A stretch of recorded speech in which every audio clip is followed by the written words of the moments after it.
2 weeks ago, my wife and I inquired about getting work done in our house. One of the companies that we reached out to immediately sent out a sales rep. And within minutes of talking to this gentleman, I felt weird. Have you ever spoken to someone while they're trying to sell to you and you just don't feel right? And what's amazing to me is I was interested. I was highly interested. I was the one that reached out to them. And after this gentleman left my house, I was certain there's absolutely no way I'm going to do business with this company. He came across as extremely salesy. A week later, I reached out to another company and spoke to another sales rep, and I was so impressed that I didn't even ask about pricing. In fact, I asked for more. What else can you do for my wife and I when it comes to different fixtures in our house? I was so interested and excited to work with this company. What is it though? What is the difference between individuals who are okay at sales and those that crush it? That's going to be the topic of conversation today, because today I'm joined by Marcus Chan, who is the founder of Venly Consulting Group and Six Figure Sales Academy. In addition, he recently put out an incredible book into the world, Six Figure Sales Secrets. Welcome to the show, Marcus. Hey, what's up, Matt? First off, thank you so much. I'm excited to be here. And I appreciate you sharing that story because I definitely have been so many similar situations,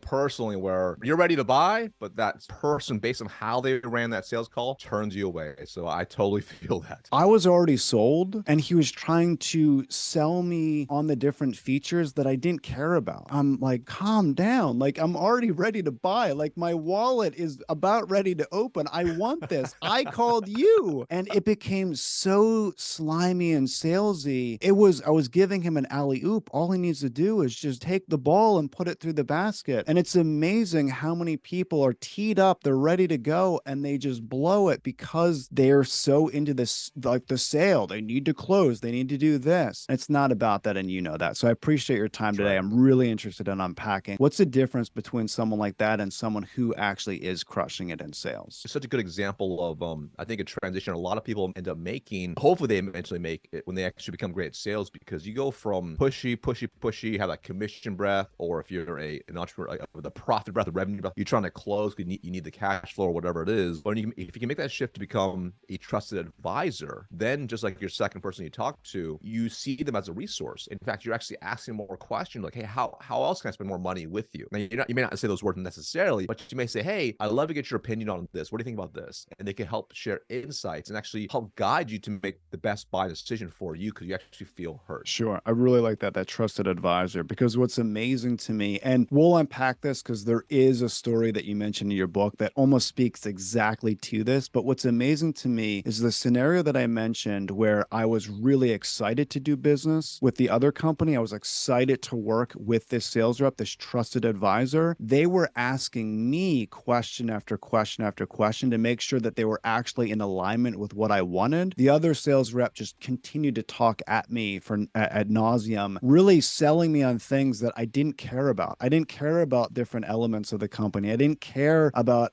X, Y, and Z, all these things that he was trying to sell me. And it's amazing. You actually mentioned a really good story in your book that I want to get to. Now, before we do, I do want to dive into more about your background, your history, your story, because I find it fascinating. So I really want to start there. And I want to talk about personality as well. So you had mentioned in your book, when you're talking about your story, you said, I wasn't born with all the qualities it takes to be a top performer. You had mentioned your parents. So they were immigrants. They come over here. They have an 8th grade education. They're unbelievably hardworking. They open up a Chinese restaurant in Eugene, Oregon, that you start working at very young. I believe you were 5 years old. You mentioned that you were one of, I believe, 6 in the family living in a tiny house. So you were raised with gut-wrenching hard work, right? 100%. Like, when you think about Maslow's hierarchy of needs, at the very base level is like survival, right? Your basic Sure. essentials. And that's how we grew up early on. So as a family, in the Asian culture, we're pretty tight knit. So, even though, yes, we had no money, but we were a family. So we all worked together, and everyone pitched in regardless of age. So growing up, I saw that. But I also saw what my parents sacrificed and how hard they had to work to build a life that they wanted to really have. And for them, that was working 80 to 100-hour weeks, working nonstop. And I saw this, and I was part of it growing up. And it's interesting because as you grow up in this environment, you experience different things. For example, when kids would get out of school school, even in elementary school, they'd be like, oh, I'm going to go, play with, go to someone's house to play. Said like, where do you? I'm like, oh, I'm going to go to the restaurant and I'm going to go chop mushrooms in the back. They're like, what?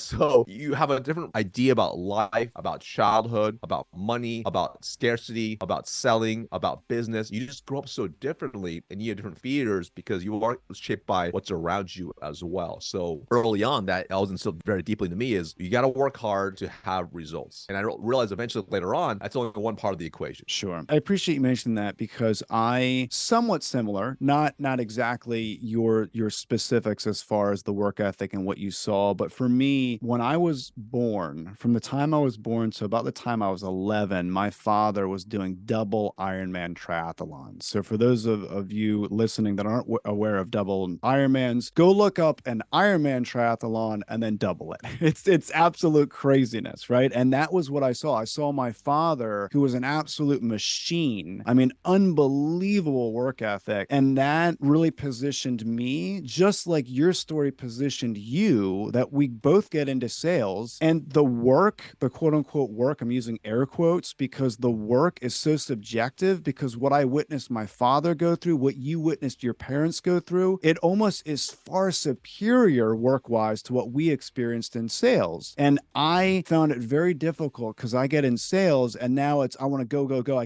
I'm banging my head against the wall. I'm aggressively going after it. And as you know, and you speak a lot about this in your book, there wasn't any strategy behind it. I could work hard. I could work so hard I'm blacking out due to stress. I could work so hard, so many sleepless nights. That's good hard work. But now let's put strategy behind it. First off, do you think that in order to be successful at sales, you need a specific personality and you need to have a heightened level of work ethic? What a great question. I think it definitely helps, right? I think what helps even more is if you have a massive self-awareness, because when you have massive self-awareness, then you actually know what you do ends in what type of result. And I think early on, I didn't have that self-awareness. All I knew was I could work really hard. And in the past roles I was in, that was good enough. That was good enough to have pretty good grades. Like I think about even school, and some people are going to disagree with this, but I believe if you go to college or go to high school, if you just show up and try, you'll probably get B's and C's. Like you don't have to be that smart to get B's and C's, right? C's get degrees. You can just kind of show up. But if you are a little more focused on what you're doing, the right behaviors within that work, you might be able to get A's, A pluses, etc.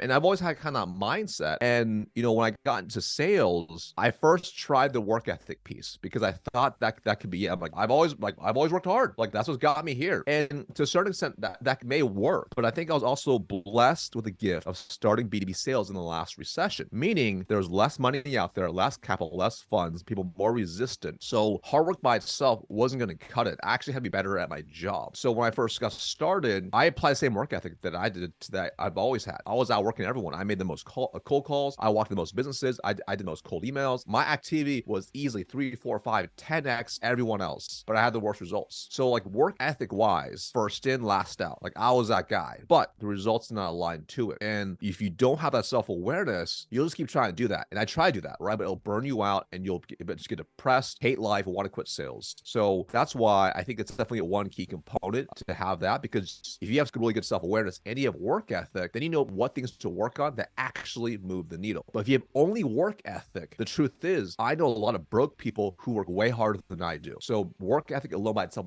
will not get you to where you want to go. It's working on the right thing, the high leverage things that actually move the needle, that will generate the highest potential output. It's interesting listening to you talk about self-awareness. You actually mentioned massive self-awareness. And to me, a lot of that comes back to humility. It's actually us humbling ourselves enough to recognize there are weaknesses that we have that we need to potentially surround with strategy to overcome. And what's interesting is typically you don't hear sales rep and humility in the same sentence, right? Because, a lot of times we're egotistical and we're ego driven and we really want to go, and we want to crush those sales goals and we want to achieve, right? But I do think there's an element of humility with this because, and you speak to that indirectly in the book, that, you're working really, really hard, but you recognize there are things happening that you needed to humble yourself to really seek the proper wisdom to do what you needed to do. So I really appreciate you mentioning that self-awareness. It's extremely important. I want to shift gears with something that you mentioned that I thought was really interesting that I want you to talk about. You had mentioned scripts versus frameworks. I really like this. You said great actors and actors actresses have a script, but how they deliver their lines determines the impact. Everything matters. You go into inflection, pace, pauses, different personalities. But once they know the lines well, then they can adjust on the fly based on the partner that they're with, based on what's happening within different scenes and different reactions that are happening. So I want you to talk about the difference between the scripts and framework. Awesome. So,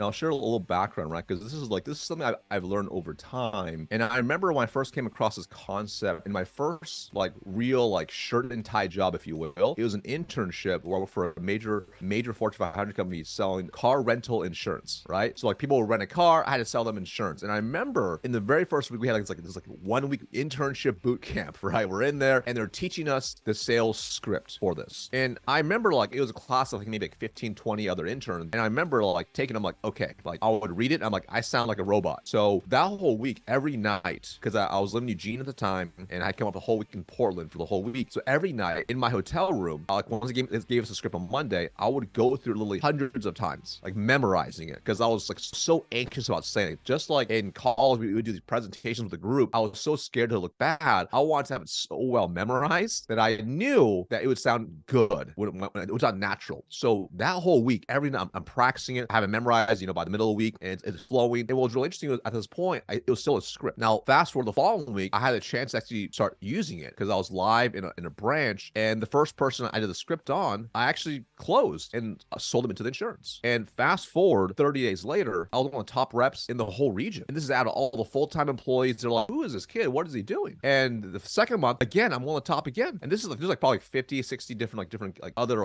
reps, interns, manager trainees, etc. And they're and I remember this was it was July at the time, July 2005. And I remember one of the other interns called me, who was on the very bottom of all the rankings. And he's like, dude, what are you doing? I'm like, how are you doing all this? Are you being say something weird, something different? I'm like, I didn't understand. What are you talking about? He's like, what are you saying exactly? I'm like, let me just kind of run through my whole script. He's like, dude, that's basically what they taught us in training. I'm like, yeah, I know.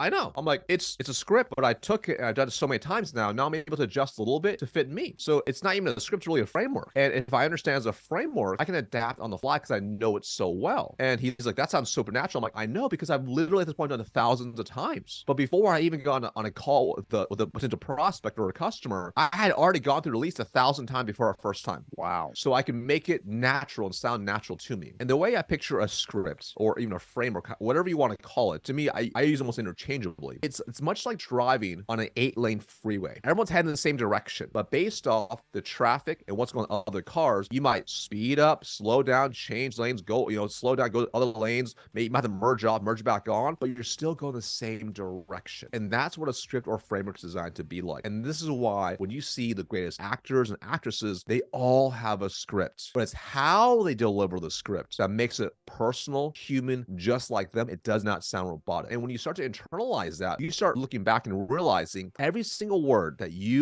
anyone else says is actually from someone else that we learned. Every single word we say, even our little mannerisms, it's because we've learned from someone else, which is basically their script. And all we've done is taken that and put it into our head and now repeat it. And we don't even realize that's what it is. That's why a young kid who lives in a completely different culture can pick up multiple languages, because they're picking up a script from somebody else. So we start realizing scripts are just frameworks all around and they come from everywhere. But if you know how to focus your energy to have the right type of script or framework to follow and how to adjust it, then you can make it natural and you can make it fit the situation, the context you're selling into. Sure. I love that.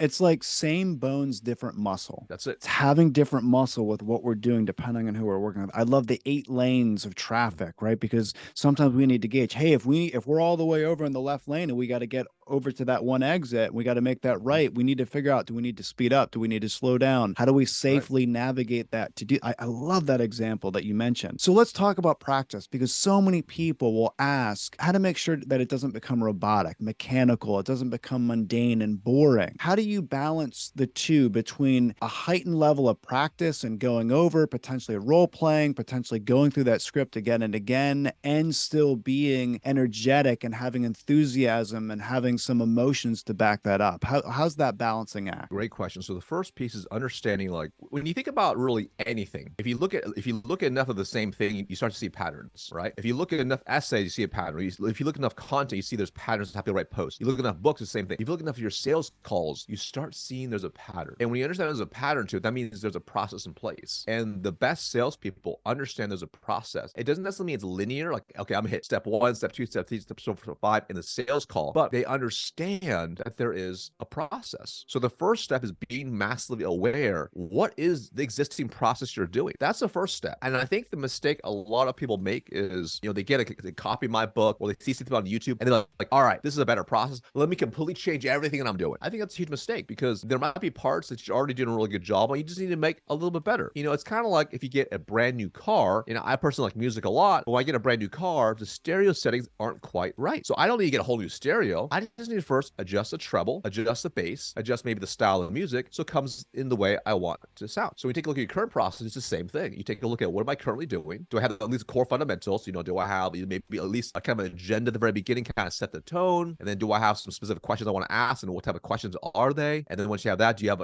a follow-up next step or a close at the very end? How does that actually look? And you start mapping that out. That's a first step. So you have an idea about what the process is. And then how can you tighten up even more? How can you improve a little more? So I'll give you a really good example. So I'll listen to a call recording for one of the students in my program. Superstar. This guy is one of the top 15% reps at his company. It's a major company. And he sent me the call recording for a discovery call, which is like the first intro call to kind of dive into the situation. He did an amazing job, right? And I looked through, fundamentally, he had all the core things. And the only thing we really need to add, which is really not even really scripted, it's really being able to take one question and go even deeper. And that's really it. And sometimes reality is like, when you're on a sales call, they're a human being. So you have to be able to understand the whole process so you know to go deeper, right? Or another example is, I listened to another call recording, a newer sales rep, and they had these questions they wanted to ask. So as they started running through the call, it becomes almost robotic. And then the customer early on in the conversation starts sharing something that eventually you're going to want to find out anyways, right? They start sharing a little bit about the decision-making process, which is very important to understand. They start sharing early on the process. And the salesperson is like, oh, cool, thanks, writes it down, on to the next question. But the reality is they only got just a surface level of that question. They actually need to go deeper. But in their head, they're like, well, that's the further in the process. So you go back to the 8-lane highway, it's like, based on how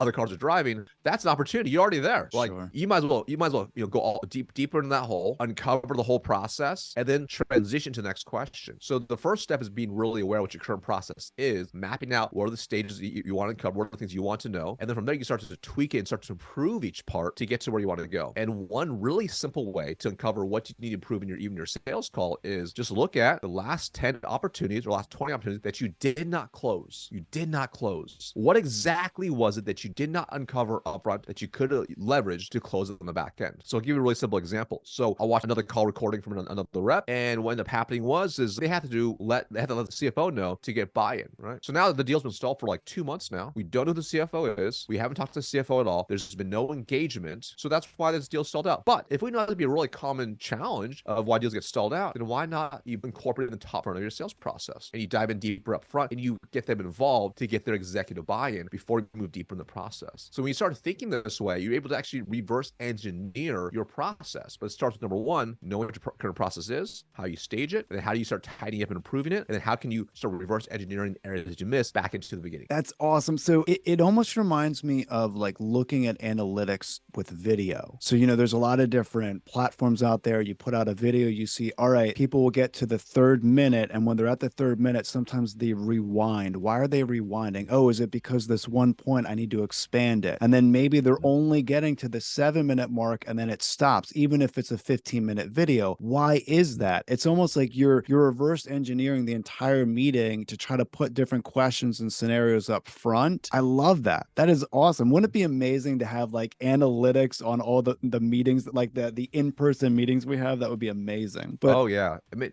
but the first step is just watch your own call recordings. Sure. Right. Sure. You'll see like, oh geez, like I really didn't articulate that very well, or oh, I could have gotten deeper there. That's the first step, right? That's a really good point. And then you'll already start seeing that without any analytics. Sure. That's a really good point. So one of the things that you mentioned about the human being element, so as good as it is to to see the numbers and the analytics and everything as far as maybe I could have done this right. You had mentioned at the end of the day, it is another human being that we're doing business with, right? And you mentioned in your book about the difference regarding numbers game and the relationship. And I think that you mentioning, it's a human being, I think that's a really good segue. So about 10 years ago, I read a book called Go for No, and it was really good for me at the time. Okay. And it was good for me at the time because it gamified my business when it came to a sales perspective. And what I did was I literally put on my wall different numbers and metrics on how many no's I wanted to get in a specific month. Basically, looking at all of the different numbers, saying if I get X amount of no's, it's going to equate to this amount of business. So it was good to gamify. It was good to really focus on the numbers. But then at the end of the day, I had to really say what you just said is that you're talking to a human being. They're not robots. They're people. And I think there is a balancing act. You speak very, very eloquently too in your book, but you talked about getting crystal clear on your ideal customer. And then you said, have you ever had a sales manager that said it's about the numbers or smile and dial, and the more hands you shake, the more money you make? So can you talk about that balancing act between the numbers and the metrics and then also the human element? Absolutely. I think, in my opinion, I think a lot of people interpret the numbers game in the wrong way, because I find really weak sales leaders, in my opinion, their go-to answer for someone underperforming is to say it's a numbers game, crank it the activity. I want you to make more calls. I want you to send more emails. I want you to keep, knocking on more doors. I want you to just ramp everything up. I want you to see more people, do more demos. I want you to do all this. To me, that is much like a doctor trying to prescribe a solution or medication without diagnosing the situation. Because the reality is if the emails, let's just say for example, emails, if the emails are only getting a 5% open rate and like a 0.01% reply rate, throwing more emails out only scales crap. So if you're trying to scale crap, sure, you can do that, right? Or you can focus on the right type of numbers and actually improve it. The better question is, we're at 5%. How can we make it 30, 40, 50% open rate? The reply was not very good. How can we improve that, improve the email copy, right? And we start thinking this way, you're actually working to improve conversion ratios versus just playing a high quantity game. And when you start thinking this way, you start shifting how you think. You start thinking about, okay, if I'm the other person receiving this email or this cold call or this sales presentation, how would I feel? How would I react to that? And you start shifting from thinking about just numbers by itself, but you start thinking about selling as really, serving at the highest level. And if you really believe your solution can truly positively impact another company, a person, their lives, their organization, their initiatives across the board, to sell them is an ultimate service to them. But you can't do that through just like hitting them super hard nonstop and having bad messaging and playing the quantity game. You have to do it through quality. Because the funny thing is on the opposite side, that sales manager who's saying, then play the numbers game, they themselves hate getting cold called. They hate getting cold emails. They hate getting put into a sequence. So we already know we don't like that behavior. So why not change it? And what happens is when you start making the shift, even from a targeting perspective, you start realizing not every prospect is the same. Instead of just mass blasting everyone, I'm going to focus on this specific market that I know I can help, that I know their pains, wants, desires, or interferes, all their thoughts. I can read their mind essentially. If you focus on that one specific niche and then you go after that and you truly serve them, they'll feel it too. They'll feel it in your messaging. They'll feel it in your outreach. They'll feel it in everything. And it's funny because for opportunities we have in our pipeline, and we sell to some of the most skeptical people in the world, which are salespeople, right, which are very skeptical. It's funny how often they'll comment and compliment,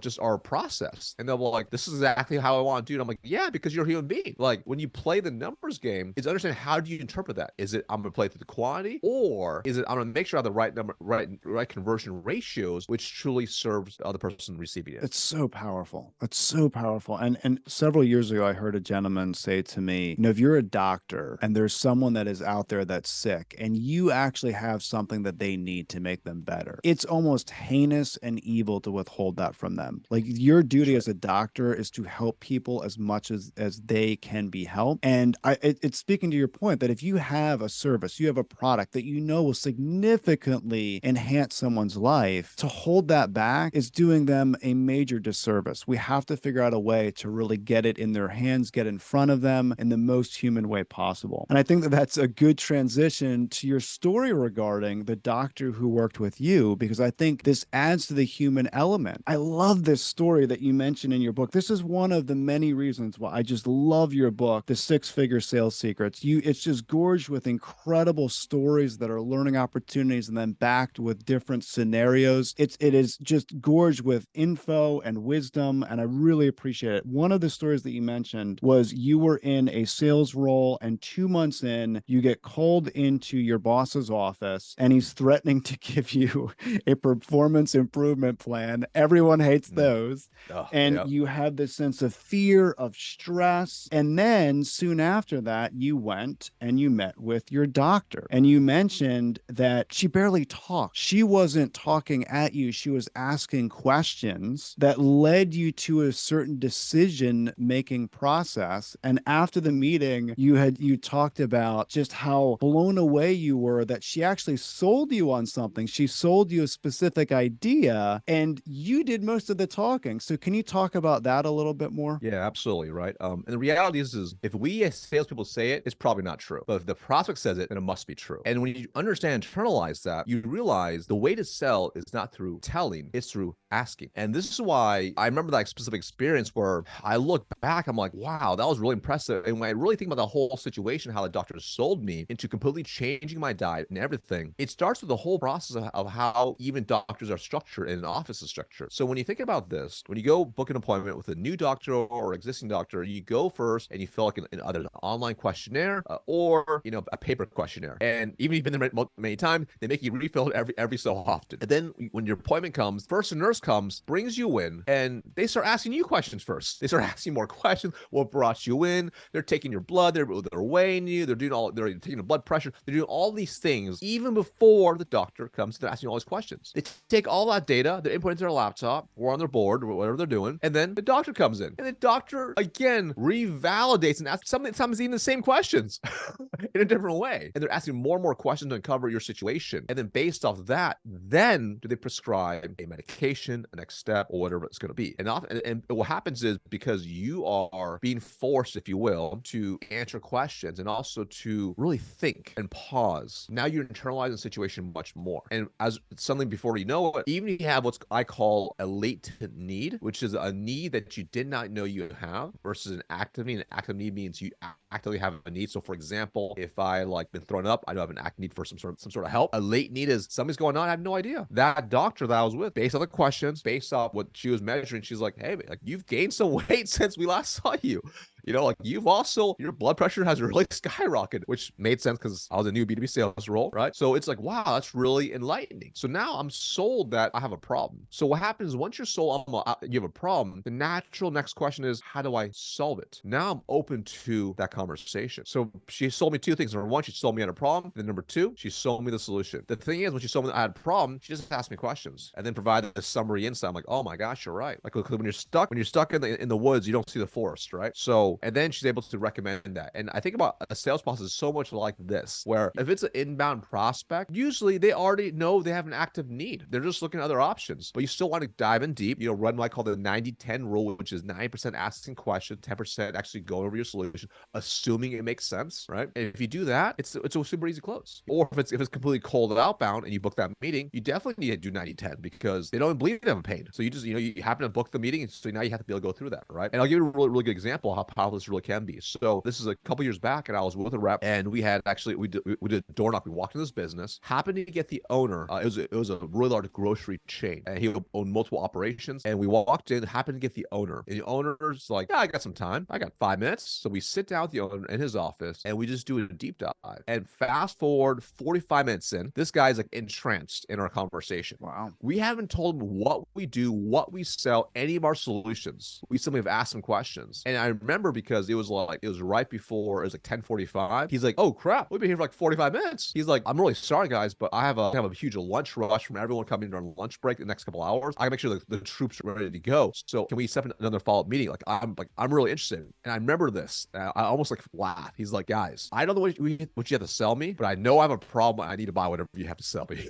That's amazing. I was like, wow, this is amazing, right? And we book a meeting for the afternoon, and we leave. I'm talking about we're like laughing. I'm like, see, I'm like, this is the power. Like, we literally presented absolutely nothing. He went from a completely doing his own business, had no idea he had an issue, to we took him from a latent need to an active need in 45 minutes, not by telling him anything, by simply asking questions. He came to his own conclusions that he had a big problem. And then, of course, my rep went back that afternoon, closed them, super easy, awesome, huge opportunity. And that was that, super simple, right? But that 10% of the presenting was so easy. Like, half the time, if you do a good job, if you do an amazing job on the front end, they're not even asking about the price. They're just like, dude, I need this. Where do I sign? Yeah, and that's an amazing story. I very much appreciate you sharing that. Now, one of the things that I will say though is how much of that speaks to us growing as people, as us really learning how to communicate, learning, relationship dynamics, how to truly connect. Because I mean, you at that point in your career, more than likely you had some reps with actually talking with people, learning how to have a conversation, learning how to respond versus react. So wouldn't a lot of that go into our ability to actually just communicate as people? So I think that's one part of the equation, right? And I'm gonna go back to the self-awareness piece, and I'll share with you what I ended up learning. So early on, I was told I had zero self-awareness. All right, still working on it. Okay, still working on it. And I remember early on, I was told this, and I felt it in my sales calls. I frankly did. I'd book some terrible meetings. I'd walk in, and it was supposed to be like a 30-minute meeting. It'd be like maybe 5-10 minutes, based off how I was carrying myself, based on the questions I was asking. And early on, I would blame them. Oh, that's just a bad prospect. Matt, he's just a hard guy. Like, that's just how he is. Like, it's the economy, it's the recession. This is why, not me, right? It had this ego. That's what it was. It was an ego. And eventually, I came across a book by Tony Robbins called Awaken the Giant Within. And one of the things he mentioned in there is, if you don't like the answer, ask a better question. I remember like reading that over and over. I'm like, if you don't like the answer, ask a better question. If you don't like the answer, ask a better question. I'm like, huh, interesting. So I'm like, okay, so these calls aren't going well. What can I do differently? How can I better engage them? What can I do? Like, how could I adjust my tonality? How can I adjust what question I ask? How can I adjust how I prepare? How can I control what I can control? How do I get a better end result? So when I started asking these questions, I started getting different answers. So when I started doing this started helping me improve every part of my process. And the most beautiful part about sales is you can have metrics for every part of your sales process. So if I had a discovery that did not convert to the next step of presentation, that told me something. I'm like, interesting. If I present to 10 people, or if I have 10 discovery calls and only one go to the next step, why? What happened the other 9? What could you do differently? Was it better targeting? Could you do a better job on the call? What can you do differently to get that to, say, 2 out of 10, now 3 out of 10? So by doing this and forcing myself to look at the hard data, even if I didn't like it, and really understanding my metrics across the board, allow me to have awareness to start improving. Like, the first step to growth is being able to look in the mirror and say, I have to improve. And that's really hard to do for a lot of people. It's so much easier to blame other people. So for me personally, to get to that point where in that situation with taking a complete cold prospect and to walk in and close them for a like 20, 30K opportunity in 45 minutes, that didn't happen overnight. That stemmed from me focusing on improving the game. And even to this day, now I've been in the B2B sales game for over 15 years now. I still measure every part of the process, and I still refine. I still even my own call record for sales calls. I still think, dang it, I probably could have done a better job here. I think I could refine that a little more. I think I didn't read them properly, because sometimes when you're in the moment, you just flow. So that's why it's important to remove that ego and to pause and always constantly improve yourself, so you can actually improve your communication. So I'll give you just a little extra additional things to think about as well. A lot of people don't realize this, but I grew up with a speech impediment. English is my second language. I didn't start speaking until I was 4 years old. And when I started speaking, I had huge issues. I went to speech therapy classes for years. This led to me being very insecure, unable to speak, not able to talk, definitely not on camera. In front of people, I could barely talk. But only by facing those demons and those fears was I able to start working on it. And I'm still working on it every single day. Wow. That is extremely powerful. And hopefully it gives hope to people out there that do feel inadequate when it comes to their communication. Because you had mentioned that you felt that you have a low sense of self-aware, or people told you that you're not as self-aware. I never would have thought that. I feel like you have a very heightened sense of self-awareness based on interactions I've had with you in the past, knowing different elements of how you're conducting a conversation. I think it was very interesting for me to hear. And then also for you to say that English is your second language and you had to work really hard at it, that for anyone that follows your content, they're probably bewildered by that because they've seen you on camera time and time again. So hopefully it gives people hope out there. So I very much appreciate you mentioning that. Absolutely. And in addition, I really appreciate your time with this conversation, Marcus, because I know you are extremely busy. Thank you so much. I do want to do a recap based on what I got out of our conversation today. I know there are others that might have gotten something else, but I got 3 specific things out of our conversation today that I want to thank you for. The first is I really appreciate what you said regarding work ethic ethic is good, massive self-awareness is great. I love that. I love really focusing in on self-awareness and being humble enough to get feedback. There's a tremendous amount of wisdom in that. The second thing I got, which I really appreciate you mentioning, is be present enough to uncover patterns. This is huge. You're talking about different processes. Be present enough to uncover patterns within those processes. Love it. And then the third and final piece, I really appreciate you mentioning that this is that typically when we say something, our prospect might not take it as truth, but if